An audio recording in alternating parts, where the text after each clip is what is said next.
Hello students, आज की class में हम कंटिन्यू करेंगे matter in our surroundings. This is lecture 5 of matter in our surroundings and in this class we will be discussing about factors affecting melting point and boiling point. तो पहले हम देख रहे हैं फैक्टर्स अफेक्टिंग मेल्टिंग पॉइंट. तो मतलब ऐसी क्या चीजें हैं जो आपके मेल्टिंग पॉइंट को अफेक्ट कर सकती है. लास्ट क्लास में हमने पढ़ा था मेल्टिंग पॉइंट क्या होता है. Melting point is the conversion of solid state to liquid state at atmospheric pressure. तो आपके पास जब भी सॉलिड लिक्विड में कन्वर्ट होता है, जिस टेम्परेचर पे ऐसा कन्वर्जन होता है, उस टेम्परेचर को हम कहते हैं उसका मेल्टिंग पॉइंट. अब ये मेल्टिंग पॉइंट क्या हमारे पास स्टेबल रहता है, यानी कि अगर हम इसे एवरी कंडीशन में देखें तो क्या ये आपके पास कांस्टेंट होता है? No, it is not so. तो किन किन फैक्टर्स पे आपके पास मेल्टिंग पॉइंट डिपेंड करता है. सबसे पहले हम पढ़ रहे हैं प्रेशर का एप्लीकेशन. जैसे मैंने वर्ड यूज किया एटमॉस्फेरिक प्रेशर. तो एटमॉस्फेरिक प्रेशर का मतलब है हमारे पास 1 atm प्रेशर. तो जब मैं 1 atm प्रेशर की बात कर रही हूँ, यानी कि हमने 1 atm प्रेशर दे रखा है, तब मैं कह रही हूँ जिस टेम्परेचर पे आपके पास सॉलिड लिक्विड में कन्वर्ट कर रहा है वो हमारे पास मेल्टिंग पॉइंट कहलाएगा. But what if I change the pressure. अगर मैं ये प्रेशर चेंज कर दूं तो मेरे पास क्या चेंज आ सकता है मेल्टिंग पॉइंट के अंदर. The melting point at that pressure will be some other temperature. कैसे? प्रेशर का एप्लीकेशन देखने के लिए हमें दो तरीके के सॉलिड्स को कंसिडर करना पड़ेगा. सॉलिड्स हमारे पास बेसिकली दो तरीके के होते हैं. एक जो सॉलिड से लिक्विड जाते टाइम एक्सपैंड कर जाए, this is first type of solid. और दूसरे टाइप के सॉलिड्स होते हैं हमारे पास जो सॉलिड से लिक्विड जाने पे कंप्रेस कर जाए. तो सम सॉलिड्स आर जो आपके पास सॉलिड से लिक्विड जाने पे एक्सपैंड करते हैं. मोस्टली, वैसे सम नहीं कहेंगे, मोस्टली सॉलिड्स आपके पास सॉलिड से लिक्विड स्टेट में जब जाते हैं तो वो एक्सपैंड करते हैं तो वो ज्यादा वॉल्यूम ऑक्यूपाई करते हैं. और कुछ सॉलिड्स बहुत रेयर, जैसे फॉर एग्जांपल जनरली हमारे पास आइस है, it is some different phenomena with it. तो आपके पास आइस ऐसा है जो लिक्विड फॉर्म में अगर कन्वर्ट करता है तो उसका वॉल्यूम डिक्रीज होगा. जैसे आपने पढ़ा होगा कि आइस आपके पास वाटर के सरफेस पे फ्लोट करती है. वो इसलिए फ्लोट कर पाती है क्योंकि उसकी डेंसिटी कम होती है. और वो डेंसिटी इसलिए कम होती है क्योंकि volume occupied by those particles is basically higher. और जो आपके पास वाटर के हैं उनका वॉल्यूम क्या होता है? कम होता है. तो इसलिए जब आपके पास आइस वाटर में कन्वर्ट होती है तो वो कंप्रेस होती है बजाय एक्सपैंड करने के. सो हमारे पास सॉलिड्स दो तरीके के हैं. सॉलिड्स जो एक्सपैंड करे लिक्विड जाने पे, सॉलिड्स जो कंप्रेस करे लिक्विड जाने पे. आपने कभी किसी वीडियो वगैरह में देखा होगा, ये जनरल आपने फिनोमेना पढ़ा होगा कि अगर जैसे हमारे पास कोई आयरन का पीस है और अगर हम उसे मेल्ट कर रहे हैं तो वो फूल जाता है. मेटल्स जनरली आपके पास जब पिघलते हैं, आपने कभी किसी वीडियो वगैरह में गोल्ड का देखा हो या सिल्वर का देखा हो, तो जैसे अगर हम उन्हें लिक्विड बनाते हैं जब हम उन्हें, तो उनका वॉल्यूम एक्सपैंड हो जाता है. अगर वॉल्यूम एक्सपैंड हो रहा है तो ऑब्वियसली आपके पास प्रेशर का एप्लीकेशन जरूर आने वाला है. फॉर एग्जाम्पल, अब जैसे मान लीजिए हमारे पास हम कंसिडर कर रहे हैं कि सॉलिड लिक्विड में जाते टाइम जो एक्सपैंड करें, दो type of solid. For example आपके पास जैसे मेटल्स ले लीजिए, ठीक है. आपके पास एक कंटेनर है, इस कंटेनर के आपने एक सॉलिड ब्लॉक रख रखा है जिसको आपको मेल्ट करना है. तो आप इसे हीटिंग प्रोवाइड कर रहे हैं, you are raising the temperature. आप नीचे हीट यूज कर सकते हैं या आप सिस्टम का टेम्परेचर इंक्रीज कर रहे हैं. और हमने क्या कर दिया, इसके ऊपर एक पिस्टन लगा दिया. Piston is nothing but just a lid sort of instrument जो कि आपने प्रेशर इंक्रीज करने के लिए लगाया हुआ है. एक होगा हमारे पास मान लीजिए ऐसे लिड लगा हुआ है किसी पे, और एक होगा मान लो लिड नहीं लगा हुआ है, तो इसका मतलब है कोई प्रेशर नहीं है. The pressure exerted is only the atmospheric pressure, यानी कि जो एटमॉस्फेयर प्रेशर लगा रहा है. और एक हमारे पास होगा कि मान लीजिए मैं इस कंटेनर के यहाँ पे on the very opening of the container I am putting a piston here. तो जब हम ये पिस्टन पुट कर देते हैं यहाँ पे, यानी कि ये हम प्रेशर इंक्रीज कर रहे हैं। अब अगर इस लिड को हम मूव करेंगे तो यही इस सिस्टम का वो प्रेशर डिटरमाइन करेगा। The pressure will be determined only by the movement of the piston. तो अब जैसे अगर मान लीजिए हम इसको हीट अप कर रहे हैं, तो ये क्या करेगा, आपके पास ये ज्यादा वॉल्यूम ऑक्यूपाई करना स्टार्ट करेगा, ये एक्सपैंड करना स्टार्ट करेगा, ठीक है। बट व्हाट इफ अगर हम इसको प्रेशर इंक्रीज कर दें, देंगे तो जितना वो एक्सपैंड होना चाह रहा है उतना वो एक्सपैंड हो नहीं पाएगा। And for the conversion from solid to liquid state, it needs to expand. अब जैसे ये एक्सपैंड होना चाह रहा है और आप उसे एक्सपैंड होने की जगह प्रोवाइड नहीं कर रहे, आपने ये पिस्टन ला करके यहाँ पे कर दिया, यहां कहीं पे आपने ये पिस्टन ला दिया है, ठीक है। तो अब जैसे अगर इसका मूवमेंट आपने यहाँ कर दिया तो जितना हमारे पास एक्सपैंड होना चाह रहा था, ऑन मेल्टिंग एक्सपैंड करता है, उतना ही एक्सपैंड नहीं हो पाएगा। अब अगर ये एक्सपैंड नहीं हो पाएगा तो आपको और हीट लगानी पड़ेगी और टेम्परेचर रेज करना पड़ेगा ताकि फिर से और ज्यादा मूवमेंट हो पार्टिकल्स के बीच में और वो एक्सपैंड कर पाए और उनका इंटरमॉलिक्यूलर डिस्टेंस इंक्रीज कर पाए, ठीक। तो अगर हमें और हीट लगाने की जरूरत पड़ रही है so that the solid gets converted into the liquid state, यानी कि प्रेशर के एप्लीकेशन से हमारे पास क्या हो रहा है, जब आप प्रेशर इंक्रीज कर रहे हैं सिस्टम का तो आपके पास मेल्टिंग पॉइंट इंक्रीज कर जाता है if we have solids that are expanding on being converted to liquid state, ठीक है। तो यहां पे अगर आपके पास इफ प्रेशर इंक्रीजेस, ठीक है, प्रेशर अगर राइज कर रहा है तो आपके पास मेल्टिंग पॉइंट भी राइज करेगा, ठीक। तो अगर आपके पास प्रेशर हम इंक्रीज कर रहे हैं, we are not providing the sufficient volume, we are not giving the material sufficient volume, तो दैट्स व्हाई उसे वो सफिशिएंट वॉल्यूम लेने के लिए वो भी अपना प्रेशर इंक्रीज करेगा, वो भी अपना वॉल्यूम इंक्रीज करना चाहेगा। तो उसके लिए क्या होना चाहिए, हमें हीट ज्यादा सप्लाई करनी पड़ेगी, ठीक है। Now what if the case is कि सॉलिड आपके पास कंप्रेस हो रहा है।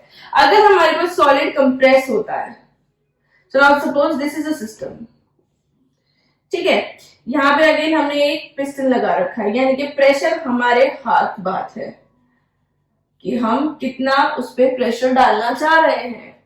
ये आपके पास कुछ एक मटेरियल है या आइस के ब्लॉक्स हैं जिसे हमें लिक्विड बनाना है, ठीक है। तो हमने क्या किया, जैसे जैसे हम टेम्परेचर इंक्रीज कर रहे हैं, टेम्परेचर तो हम इंक्रीज कर रहे हैं, हम क्या कर रहे हैं, अब इसके ऊपर प्रेशर लगाने की कोशिश कर रहे हैं।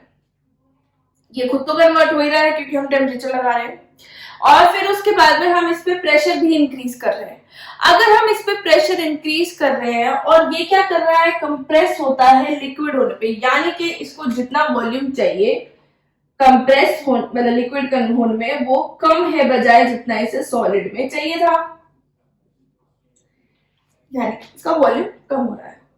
तो अब अगर ये चीज हमारे पास सॉलिड से लिक्विड में कन्वर्ट हो रही है और हम इस पे प्रेशर अप्लाई कर रहे हैं, ये ऑलरेडी क्या कर रहा है, it is easing the process of conversion from solid to liquid, क्योंकि आपके पास जो चीज है वो पिघल करके कम वॉल्यूम ले रही है और आप क्या कर रहे हैं, उसे कम ही वॉल्यूम दे रहे हैं, यानी कि आप उसे कंप्रेशन में हेल्प कर रहे हैं। You are basically if you are applying the pressure, तो आप कंप्रेस करने की कोशिश कर रहे हैं।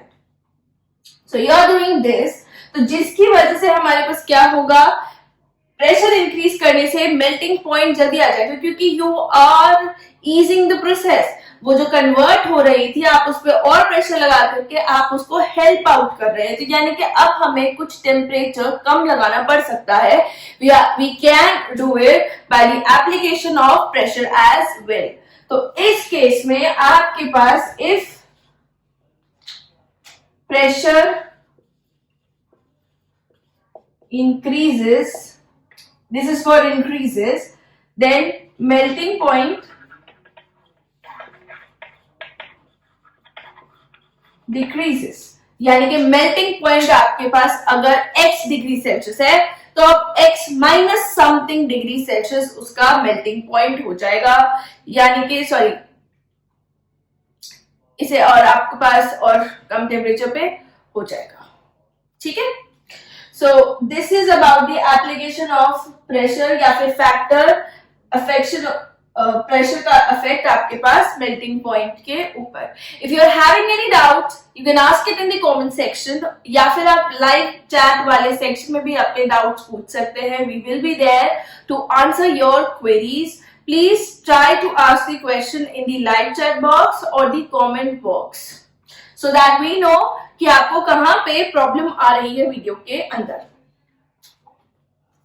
So the next point we are going to discuss that is the factor of impurity, यानी कि अगर हमने सॉलिड के अंदर impurity ऐड कर दी,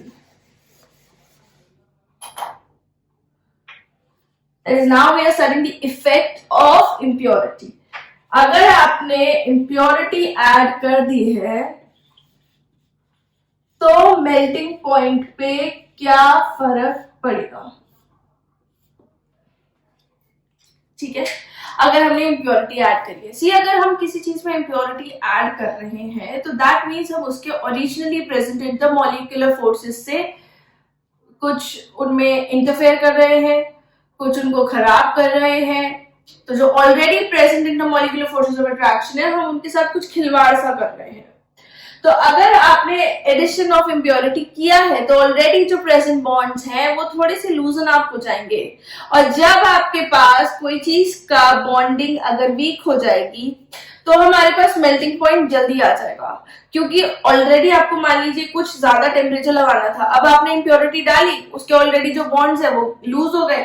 लूज होने की वजह से क्या होगा, अब अगर आप टेम्परेचर रेस करेंगे तो जो बॉन्ड्स है वो ढीले हो चुके हैं, तो अब जल्दी से ही वो एक दूसरे से क्या दूर जाने लग जाएंगे पार्टिकल्स। ठीक है, तो अगर हमारे पास एडिशन ऑफ इम्प्योरिटी होता है melting point decreases on addition of impurity। अच्छा, इम्प्योरिटी से आप यहाँ पे ये मतलब ना समझे कि इम्प्योरिटी का मतलब मैं कुछ धूल मिट्टी की बात कर रही हूँ। इम्प्योरिटी का मतलब कुछ भी इम्प्योरिटी हो सकती है किसी चीज के लिए। अगर मान लीजिए मैं गोल्ड की बात कर रही हूँ, गोल्ड में मिलावट कर दे हम, उसमें अंदर थोड़ा सिल्वर डाल दें तो वो गोल्ड के लिए इम्प्योरिटी सिल्वर काम करेगी, ऑल्दो सिल्वर हमारे पास कोई धूल मिट्टी मैल नहीं है। तो अगर आपके पास कोई भी चीज ओरिजिनली जैसी है उसके अंदर कुछ भी आपने पार्टिकल अगर डाला है तो वो उसके लिए इम्प्योरिटी या फिर फॉरेन पार्टिकल का काम करती है।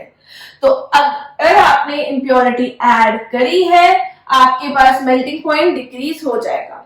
इसका सबसे बेसिक एग्जांपल होता है हमारे पास एलॉयज।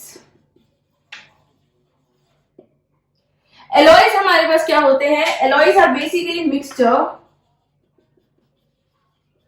of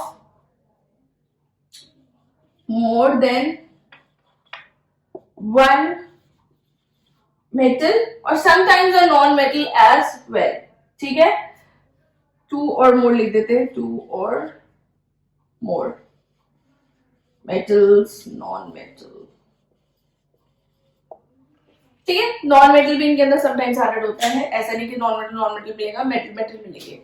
अलॉयज बेसिकली हम क्यों फॉर्म करते हैं, अगर आपको ऐसा चाहिए कि आपको कॉपर के और जिंक के दोनों के प्रॉपर्टीज आपको एक ही मटेरियल के अंदर चाहिए, दोनों हमारे पास मेटल होते हैं कॉपर और जिंक, तो अगर आपको कॉपर और जिंक के प्रॉपर्टीज दोनों कंबाइंड किसी एक ही सब्सटेंस के अंदर चाहिए तो हम क्या करते हैं, उनका एक डेफिनेट रेशियो लेते हैं, डेफिनेट या फिर इनडेफिनेट हम रेशियो लेंगे और उनको पिघला करके मिक्स कर देंगे, तो ये हमारे पास क्या हो जाएगा, alloy. And this alloy is basically brass. तो जो हमारे पास ये कंबाइन होकर के हमको ब्रास मिलता है तो ये हमारे पास कॉपर और जिंक का अलॉय होता है।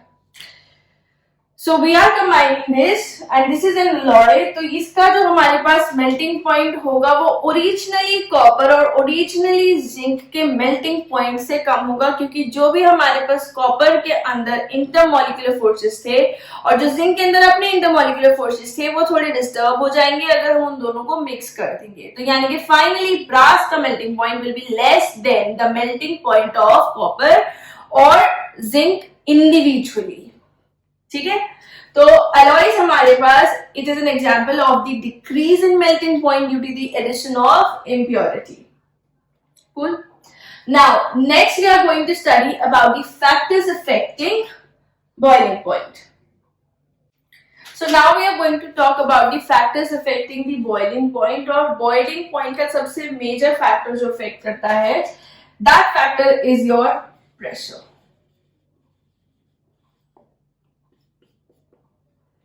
प्रेशर, क्योंकि हमारे पास हम जैसे कह रहे हैं it is the temperature at which liquids convert into the gaseous state at atmospheric pressure.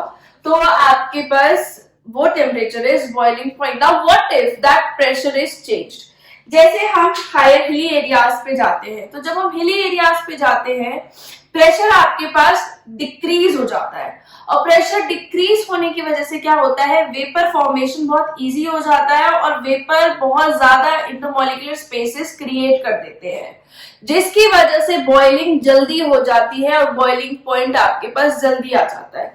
यानी कि अगर यहाँ पे वाटर का बॉइलिंग पॉइंट अगर 100 डिग्री सेल्सियस है, तो एट हायर ऑल्टीट्यूड यानी कि पहाड़ों पे जाने के बाद आपके पास बॉइलिंग पॉइंट उसका कम हो जाएगा, यानी कि 100 डिग्री से पहले ही वो आपके पास वेपराइज होना स्टार्ट कर देगा। तो अगर आपके पास if pressure increases boiling point increases, ठीक है, and vice versa, यानी कि अगर डिक्रीज कर रहा है तो बॉइलिंग पॉइंट आपके पास डिक्रीज करेगा। क्योंकि अगर हमारे पास कोई भी लिक्विड अगर बॉइल हो रहा है और उसमें वेपर फॉर्मेशन हो रहा है, like the vapours are being formed, तो जैसे जैसे आप इसमें प्रेशर कम लगाएंगे, यानी कि अभी तो एटमॉस्फेरिक प्रेशर लग रहा है, अगर इससे भी कम प्रेशर लगने लग जाए तो ये वेपर्स बहुत इजीली यहां से निकल सकते हैं। ठीक है, इनका जो प्रेशर जो एटमॉस्फेरिक प्रेशर पे लगने वाला था अब इन्हें कम नीडेड होगा, जिसकी वजह से बॉइलिंग पॉइंट आपके पास जल्दी आ जाएगा। तो अगर मान लीजिए हमारे पास हमें देखना है बॉइलिंग पॉइंट का एग्जाम्पल इस तरीके का कि प्रेशर इंक्रीज या डिक्रीज करने से, तो दो आप एग्जाम्पल दे सकते हैं। अगर प्रेशर आपके पास ऑन हिली रीजन्स,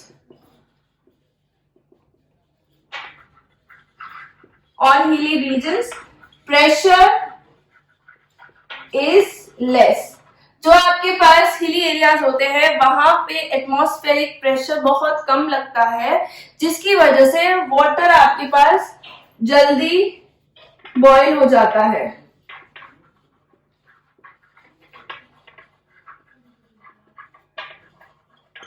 ठीक है, जैसे जैसे आप अगर हाइट पे चलते जाते रहेंगे एटमॉस्फेरिक प्रेशर हमारे पास कम होता चला जाता है, जिसकी वजह से बॉइलिंग पॉइंट जल्दी आ जाता है।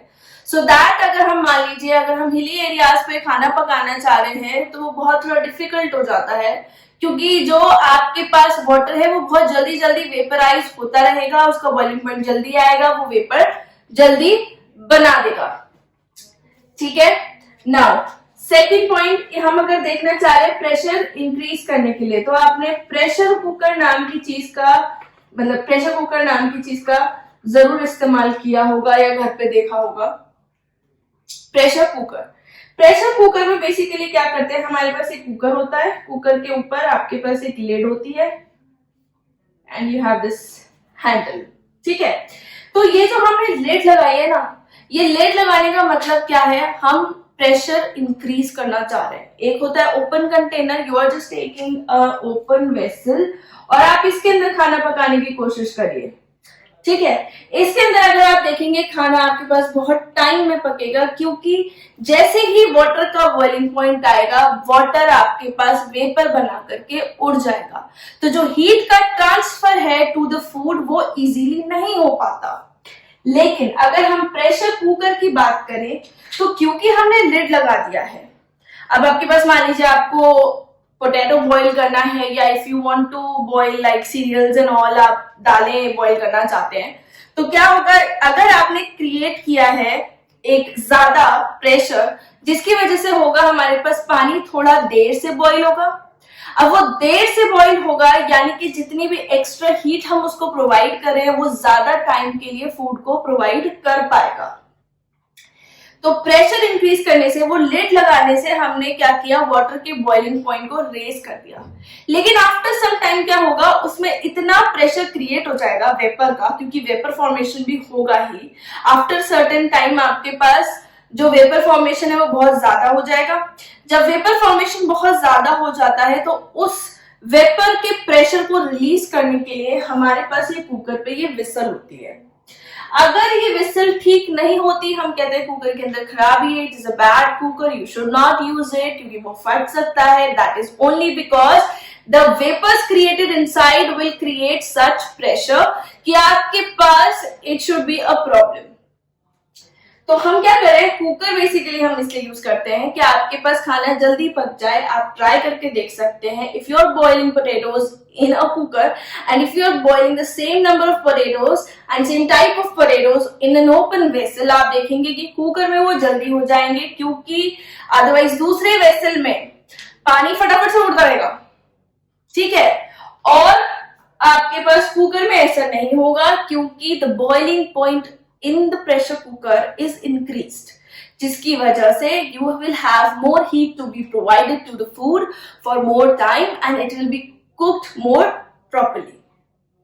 So this is the effect of pressure on the boiling point.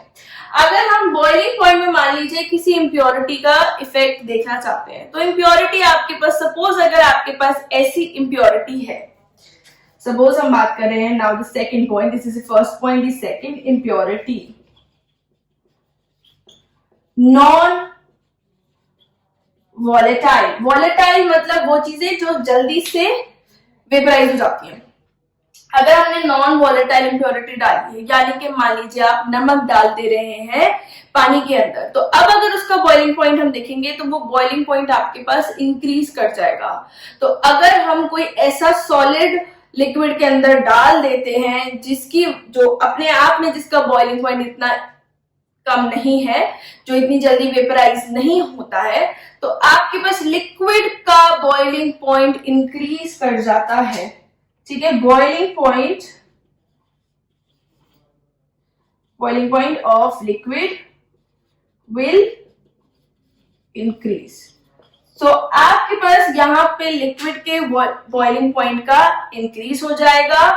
तो अब जो आपके पास जो इजीली इवेपोरेट हो सकती थी चीज, जो इजीली वेपराइज हो सकती थी चीज, वो इजीली वेपराइज नहीं हो पाएगी। So these are the two factors affecting the boiling point. Now we will be just discussing a factor for the freezing point. Freezing point हमारे पास होता है जब आपके पास कोई चीज, if it gets converted from the liquid state to the gaseous state, ठीक है। तो अगर हम फ्रीजिंग पॉइंट का देखना चाह रहे हैं तो फ्रीजिंग पॉइंट पे हम बेसिकली देखेंगे आपका इम्प्योरिटी का effect of impurity on freezing point. इसके ऊपर एक आधा सवाल ना एनटीएससी वगैरह में पूछा गया, चला जा चुका है, एप्लीकेशन बेस्ड। तो जैसे अगर मान लीजिए फ्रीजिंग पॉइंट है, उस पर हम इम्प्योरिटी का इफेक्ट देखना चाह रहे हैं, तो आपके पास अगर आप इम्प्योरिटी ऐड कर देते हैं तो फ्रीजिंग पॉइंट ऑल्सो डिक्रीजेस। तो ऑन एडिशन आपके पास freezing point decreases, freezing point decrease हो जाएगा अगर हम एडिशन ऑफ इम्प्योरिटी कर देंगे तो। यानी कि कोई चीज अगर -2 पे अगर आपके पास फ्रीज हो रही है तो डिक्रीज का मतलब है और माइनस में अब वो फ्रीज होगा। Suppose it can be like -8, it could be like -10, but not like 0 degree और 2 डिग्री और 3 डिग्री डाउनवर्ड्स। तो अगर हम किसी चीज में इम्प्योरिटी ऐड कर रहे हैं उसका फ्रीजिंग पॉइंट हमारे पास डिक्रीज कर जाता है। इसका मेन एप्लीकेशन होता है आपके पास जब बर्फ बहुत ज्यादा बन जाती है। इन सम एरियाज, हमारे यहाँ उतना ज्यादा बर्फ नहीं पड़ती है, जैसे आपके पास बहुत ज्यादा कोल्डर रीजन्स होते हैं जहां स्नोफॉल बहुत ज्यादा होता है, रोड बिल्कुल बर्फ में ढक जाती है, वहां पे क्या करते हैं हम वाटर के अंदर थोड़ा सा सॉल्ट ऐड कर देते हैं। So that addition of salt what it does, ये सॉल्ट के एडिशन की वजह से आपके पास जो वाटर है वो जल्दी फ्रीज नहीं हो पाता है। इनफैक्ट अगर आप 1:3 mixture of salt and water अगर ले रहे हैं तो उसका अप्रोक्सीमेटली टेम्परेचर आपके पास नॉर्मल सॉल्ट लाइक NaCl, तो इसका अप्रोक्सीमेटली टेम्परेचर होता है -12 डिग्री सेल्सियस, यानी कि जो पानी 0 डिग्री सेल्सियस पे फ्रीज हो रहा था वो अब -12 तक आपके पास फ्रीज नहीं होने वाला है। तो इसका एप्लीकेशन यही है कि जहां पे आपके पास बहुत ज्यादा स्नो पड़ जाती है वहां पे से वो बर्फ को पिघलाने के लिए, वो पानी बनाने के लिए हम ऐड करते हैं salt in water, and you can add any other salt like something else, like NaCl के अलावा you can add calcium chloride and all that. So this was the factors affecting the melting point, boiling point and freezing point. In next class, we will be studying about evaporation and the factors affecting evaporation. Like what is the difference between boiling and how it is different from the evaporation. Okay? अगर आपको कोई भी doubt आता है, please ask in the comment section down below or in the live chat.